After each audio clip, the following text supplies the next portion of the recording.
Hello, Ash Norton here. I'd like to share with you some math I've been relearning with Khan Academy.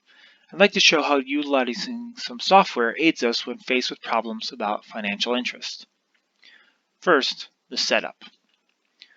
Leah's parents are considering two scenarios for saving money for college: depositing $1,500 with an annual interest of 7.6% into an account, or simply saving $50 every month. If they don't withdraw, which balance will be greater after 18 years? Plan E or Plan L?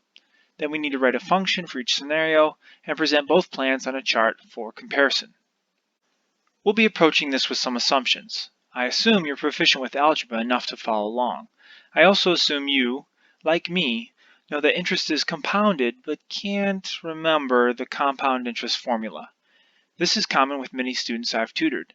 They've been taught simple interest so much they fall back to that knowledge in order to solve a compound interest problem. Their workaround technique involves tediously compounding the interest for each period.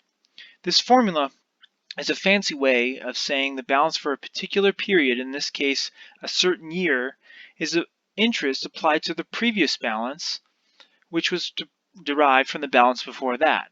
If the technique has to be given a name, let's call it accounting for each period. Tedious on paper, sure, though not so on a spreadsheet. Speaking of spreadsheet, I'll be using LibreOffice's Calc, a freeware alternative to Microsoft Excel. The differences between Excel and Calc in this tutorial will be insignificant. I'll also be using a freeware graphing program, GeoGebra. Perhaps it's pronounced GeoGebra. I call it GeoGebra because sometimes you do feel like saying it like that. I recommend their desktop version, GeoGebra Classic. It's a powerful app any student of math should have a dabble with. In this tutorial, however, having it is not necessary. Don't worry too much about writing the functions or fretting about the software. I'll walk us through the specifics. We are going to cover a lot of ground, so brace yourself. Our mission, our 3 prompts require it. Afterward, you'll have a better understanding of how to apply the software to our tasks. Yes, of course. After showing how to arrive at an answer with spreadsheet software, I will conclude by applying the compound interest formula.